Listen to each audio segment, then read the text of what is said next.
चिड़िया रानी। एक बार की बात है, एक कुम्हार के घर एक लड़की जन्म लेती है, लेकिन वो बचपन से ही गूंगी थी। पर फिर भी कुम्हार अपनी बेटी को बहुत प्यार करता था। उसने उसका नाम चिड़िया रानी रख दिया था। एक बार उसके घर के पास से एक साधु जा रहे थे, तो कुम्हार ने उनकी अच्छे से सेवा की, जिससे प्रसन्न होकर साधु ने उससे कुछ वरदान मांगने को कहा। तो कुम्हार ने अपनी बेटी के लिए वरदान मांगा कि वो बोलने लग जाए। तब साधु ने कुम्हार से कहा कि कुछ समय बाद किसी राजकुमार को ठीक करने के लिए सब जगह ऐलान होगा। तब तुम अपनी बेटी को उस राजकुमार के सामने ले जाना। वहां जाने के बाद तुम्हारी बेटी बोलने लगेगी। ये सुनकर कुम्हार बहुत ही प्रसन्न हुआ। अब कुछ समय बीत जाता है। एक राज्य में एक राजा के यहाँ उसका राजकुमार बहुत ही बीमार हो जाता है। राजा बड़े से बड़े वैद्य को दिखा लेता है, लेकिन उसका पुत्र ठीक नहीं हो पाता है। अब राजा का एक मंत्री राजा को एक सिद्धि प्राप्त साधु के पास जाने का सुझाव देता है, जो कि राजकुमार को ठीक करने का उपाय उन्हें बता सकता है।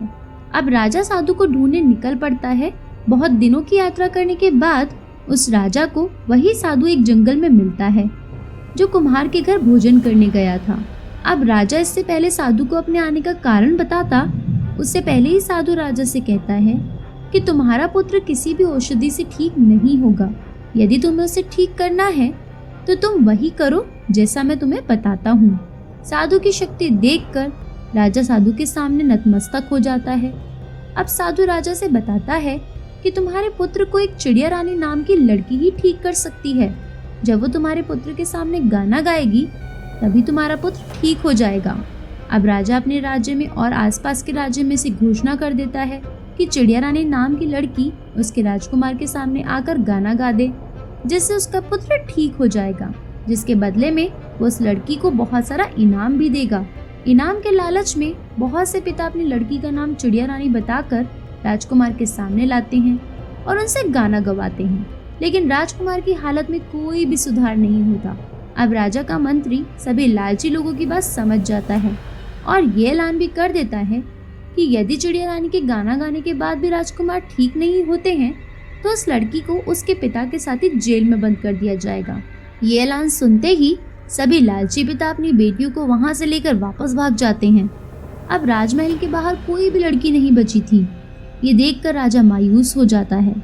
अब राजा के ऐलान के बारे में कुम्हार को भी पता चलता है और वह साधु की बात को याद करता है, जिसके बाद वो अपनी बेटी चिड़िया रानी को लेकर राजमहल आ जाता है। उसे राजमहल में देखकर राजा की आंखों में चमक आ जाती है। उसे लगता है कि अब उसका पुत्र जरूर ठीक हो जाएगा। अब चिड़िया रानी को राजकुमार के सामने लाकर खड़ा कर दिया जाता है, लेकिन चिड़िया रानी तो गूंगी थी, इसीलिए गाना तो दूर वो कुछ बोल भी नहीं पा रही थी। चिड़िया रानी के गूंगे होने की बात पता चलने के बाद राजा को कुम्हार पर बहुत गुस्सा आता है और वो कुम्हार को उसकी बेटी के साथ जेल में बंद कर देता है।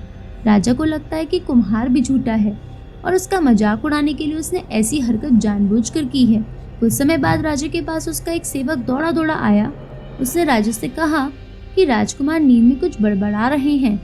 अब राजा जब राजकुमार के पास पहुंचा तो उसने सुना कि राजकुमार कह रहा है कि चिड़िया रानी को जेल में बंद मत करो, उसे छोड़ दो। अब राजा को यकीन हो जाता है कि यही चिड़िया रानी है, लेकिन ये तो गूंगी है, फिर ये राजकुमार के सामने गाना कैसे गा सकती है। अब राजा कुम्हार और उसकी बेटी को अपने पास बुलाता है। तब कुम्हार साधु बाबा की बात राजा को बताता है। अब राजा समझ जाता है कि साधु बाबा ने उनका भविष्य पहले से ही देख लिया है। अब वे सभी राजकुमार और चिड़िया रानी को कमरे में अकेला छोड़कर बाहर आ जाते हैं। उनके वहां से जाने के बाद चिड़िया रानी राजकुमार को देखकर अचानक से गाना गाने लगती है। उसकी आवाज सुनकर राजकुमार उठकर बैठ जाता है और पूरी तरह से ठीक हो जाता है। अब राजा चिड़िया रानी का विवाह राजकुमार से ही करा देता है, क्योंकि उसके बिना तो राजकुमार भी कभी ठीक नहीं होता। कहानी से हमें ये सीख मिलती है, सच्चे मन से किए गए प्रयास में सफलता जरूर मिलती है।